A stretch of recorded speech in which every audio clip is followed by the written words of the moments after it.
This is really devastating. A 21-year-old woman was shot and killed outside of her boyfriend's home in Inkster last Sunday.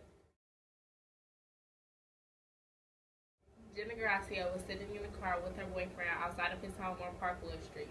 Someone approached Jenna and just immediately started shooting. According to Jenna's family, she lived a double life and her boyfriend was bad news. Authorities are unsure of the target. The majority of the gunshots are on the passenger side, assuming it was her boyfriend. The victim had just turned 21 5 days prior to her murder. Her boyfriend's condition is unknown and the description of the gunman has not been released. This is Jasmine Pope and this is JD News. On Tuesday evening, Farmington Public Schools Superintendent Sue Cervillic and school bond proposals did not pass. I'm Jen Rogers. Voting day, Sue, along with other supporters of the bond, got together at the 10 Mile Road building to wait for the result. Sue Cervillic was surprised by the bond not passing. She, in quote, said it was really disappointing. She and other supporters believe that these school improvements are very critical to improve kids' prep for college and employment. Members of the Farmington Kids First group saw the bond proposals as wasteful and unnecessary. The Farmington Public Schools Board is dreaming. Sue Bernstein-Kahn is a member, and she said that the school board was not focused when targeting the right people to persuade. The board is upset about the defeat, but that's not going to stop them from taking what happened and learning from it. That is all. Hi, my name is Diamond Spratling, and I'd like to welcome you to JD News. Today we have some very devastating news straight from Farmington High School. Our very own Deb Virgil may not be staying with us as long as we thought. Stay tuned to hear why. We'll be right back after these commercial breaks. Transparent makeup. Fresh. Natural. It's a look you want to get with the new CoverGirl. It's easy, it's fun, it's really good on your face, and it's really good and convenient for school if you're in a rush. So get the CoverGirl look. Easy, breezy, beautiful CoverGirl.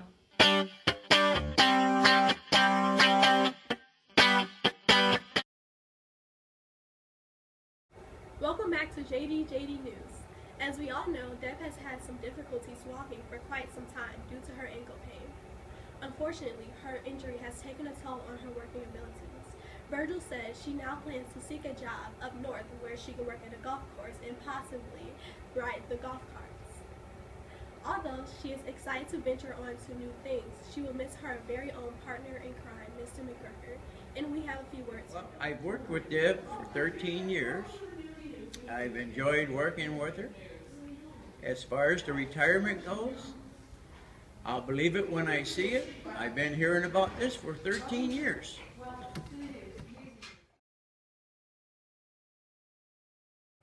Hello, I'm Damon Williams, and I'm here with Joshua Craven from the Farmington football team, and just going to interview him and give some questions. So, how did you feel when you first got the letter from Indiana State? I felt really happy. You know, I got to play college football, and that's really rare, especially from our football team. Only me and one other will be going on from, as of right now, to a university. So, yeah, I was pretty happy with it. So, how do you feel about leaving Michigan for college? I'm kind of excited, but I'm not, because I'm leaving family and friends, people I grew up with, and, you know, being put with people I've never met before from, you know, all over the U.S. So it's going to be, you know, pretty difficult. And, you know, I'm excited to start a new life. So I know the season didn't go as you planned. How do you think you played as an individual? I had really good plays here and there. You know, not enough to give us a few more wins, but as a team we didn't do as good. I mean, obviously for my record, but I think from my highlight tape that I did pretty well. That's Joshua Craven, and I'm Damon, and bye-bye. In the beginning of this school year, every day, students in public schools would say the Pledge of Allegiance. In fall of 2012, Governor Rick Snyder signed a bill allowing students the opportunity to say the pledge in public schools. Students are not forced to recite the pledge, but are given the right if they choose to say it. Yabs Kabidi, Farmington High School's class of 2014 president, tells in quote, "It's a good thing to show patriotism in our schools, and saying the pledge is something that makes us feel like Americans." People started spreading the word that it seems ironic to be citing the pledge during the government shutdown, that there might be less reciting it. But that did not stop all students from saying the pledge in their school. People are dedicated to their country no matter what the government is doing.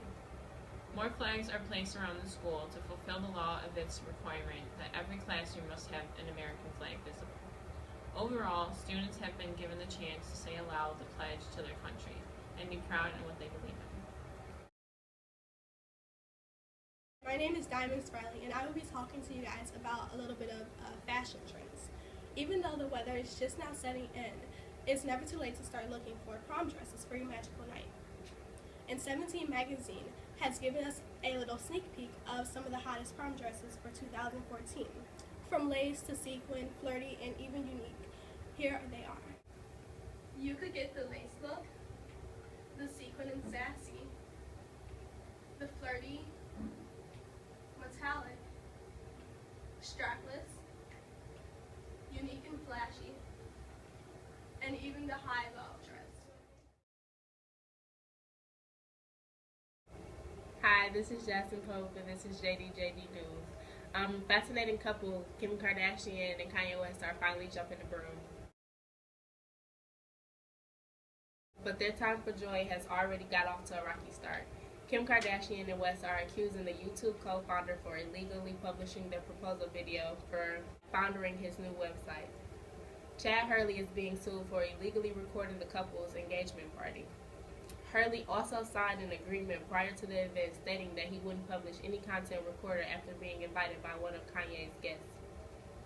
This is Jasmine Pope, and this is JD News.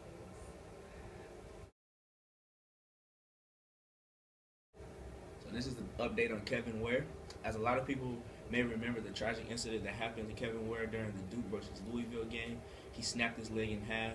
During the game, he broke it in half by trying to block a player's shot, and when he landed. November 10th, 2013, he was interviewed about how he felt and what happened during the incident. Kevin Ware stated that the first thing he saw when it happened, he saw Coach P's eyes get big, and he looked at his leg and saw his bone sticking out of his leg. As people saw, the injury was terrible. Kevin's mom said she felt helpless because she was at home and wasn't there to support her baby. And the only reason she wasn't there because she had a family emergency. Ware said he's never seen the video because he said it will put him in a bad state mentally, and he will start to doubt himself. Ware is able to play now, but Coach P feels that he isn't ready to play, and he will probably play him in a few games later in the season. That's the update on Kevin Ware, and I'm Damon Williams, and this is JD News.